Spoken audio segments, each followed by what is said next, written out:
Let's talk about fairness. We all expect rules to be applied evenly, right? Especially by the people who make them.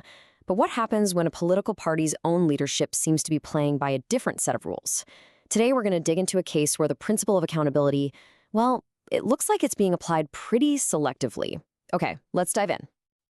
We're going to explore that very question through a case study inside the Republican Party of Texas. It's a story about accountability, transparency, and what happens when a rule appears to apply to some people, but maybe not to others. Okay, so at the very heart of this whole thing is one specific rule, Rule 42. It governs the State Republican Executive Committee, or the SREC, and it's all about preventing conflicts of interest. The rule is actually super simple. If you're on the SREC and you're getting paid by an elected official, a lobbyist, or a political action committee, you have to disclose it. That's it. It's supposed to be the foundation of the party's own transparency. So, keeping that rule in mind, let's take a look at the current situation, because an investigation has raised some serious questions about whether several members are actually following it. Let's look at who's involved. At the center of this, we've got three members of the SREC. Rachel Horton, Lisa Hendrickson, and Royce Albrecht. Now, all three of them hold pretty high-level staff jobs for sitting Texas legislators. Horton and Hendrickson both work for State Representative Mitch Little, and Albrecht is the chief of staff for State Senator Adam Hinojosa. These are precisely the kinds of paid relationships that Rule 42 was written to cover. So the next logical question is, were these connections disclosed?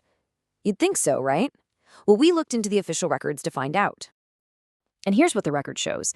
An analysis of a key SREC meeting from August 2025, a meeting where the committee was actually debating censuring legislators, reveals a pretty significant gap in the official proceedings. The records are loud and clear about what's missing. There's just no evidence of any formal disclosures being made. These potential conflicts, they weren't even brought up during the debates about censuring other legislators. And the official report from the task force that was investigating the whole matter, it doesn't even have a section for disclosures. It's a complete blank. One analysis put it bluntly, stating that this failure to disclose raises concerns about procedural integrity. In other words, it makes you question if the entire process was even fair to begin with. But here's where the story takes a really sharp turn. You see, this is not the first time the SRSC has dealt with this exact issue, not even close. Let's rewind the clock to 2022. So, back in 2022, an SREC member named Rhonda Anderson was found to be working for a political action committee, a PAC. And this potential conflict of interest didn't just get a mention, it absolutely exploded. It became the central issue of her re-election campaign, fueling what sources called heated rhetoric from her opponents. And the result? She lost her seat. And one of the key people leading that charge, who made Anderson's PAC job a massive campaign issue, was her challenger, Kristen Bentley. Bentley's campaign was built on this idea of purity and accountability.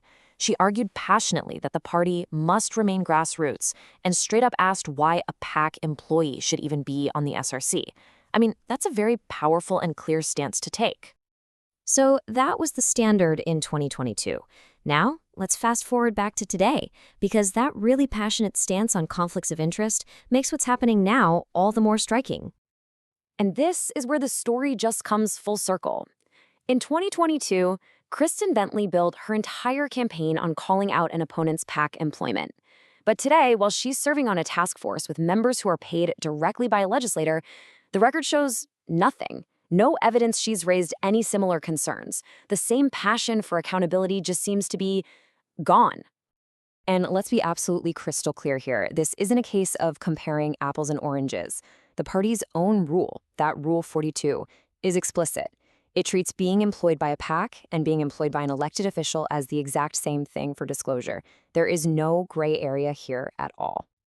So, what does this all add up to? Let's connect the dots and see what we've got. So here's the story in a nutshell. You've got a clear, unambiguous rule that says you have to disclose these jobs. In 2022, an alleged violation of this rule became a huge controversy that cost someone their seat. Yet today, you've got multiple members with seemingly identical conflicts, and they're facing zero public scrutiny, not even from the very people who were shouting about this rule just a few years ago. When you lay all the evidence out, it's really hard not to come to one simple conclusion. There appears to be a stark double standard. The rule is the same, but how it's applied seems to depend entirely on who is involved. And that leaves us with a final crucial question. And this isn't just about one committee or one political party. For any organization that claims to operate on principles and rules, what does it mean for its integrity when those rules are applied selectively? That's something to think about. Thanks for tuning in.